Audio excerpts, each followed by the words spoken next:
Stair पर कह रहे थे पेन आ रहा है ना, सीढ़ी पर कह रहे थे पेन आ रहा था कल। कल सीढ़ी आज पर तो नहीं आया, कल आ रहा था। हाँ कल आ रहा था,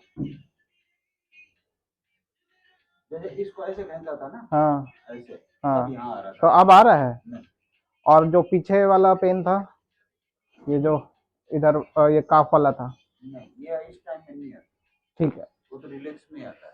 ठीक है, आ जाइए। जैसा कि आपने देखा अभी, हमने पेशेंट का ड्रेनेलिन ट्रीटमेंट लिया। हैमस्ट्रिंग के तीनों ही फाइबर उनके इन्वॉल्व थे। समटाइम्स क्या होता है कि लॉन्ग मसल में मल्टीपल ट्रिगर्स फॉर्म होते हैं, बट बेटर थिंग कि उनका जो है लॉन्ग तीनों ही फाइबर में सिंगल सिंगल ही ट्रिगर इन्वॉल्व थे, तो हमने 3 पॉइंट्स बेसिकली लिए जो कि जो है ड्रेनेलिन के लिए लिए थे। और उनको पेन कंट्रोल के लिए भी और मसल रिलीज के लिए दोनों ही टारगेट था हमारा ड्राई निडलिंग का। इस वजह से हमारा थोड़ा टाइम टेकन पीरियड भी था, अराउंड 20 मिनट्स के लिए हमने निडल प्लेस करी थी फॉर द पेन रिलीफ। और डीप ट्रिगर के लिए जब हमने ट्रिगर करा था, मतलब निडल करा था, तो उस टाइम में उनका LTR लोकल जो ट्विच रिस्पॉन्स होता है वो आया था। तो उससे जो है मसल रिलीज हो गया, ऐसा हमें कंफर्मेशन हुआ। और आफ्टर द ट्रीटमेंट ये हमारा कंफर्मेशन था कि LTR है, तो डीप ट्रिगर रिलीज हो गया है। बट मोस्ट इम्पॉर्टेंट थिंग कि पेशेंट का सेटिस्फेक्शन इंपॉर्टेंट होना चाहिए।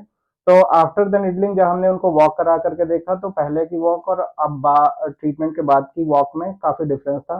वो इजिली दोनों पैरों पर वजन लेकर के वॉक कर पा रहे थे। और उनको हमने स्टेयर के टाइम पर लंजेस करा करके देखा, जो कि उनका पहले पेनफुल था। आफ्टर द ट्रीटमेंट पेशेंट ने खुद फील करा है कि उनका पेन दोनों ही फॉर्म में, जो काफ में भी पेन आ रहा था, हैम्स में भी पेन आ रहा था, वो भी बेटर है। ड्यूरिंग द वॉकिंग जो पेन आ रहा था वो भी बेटर है।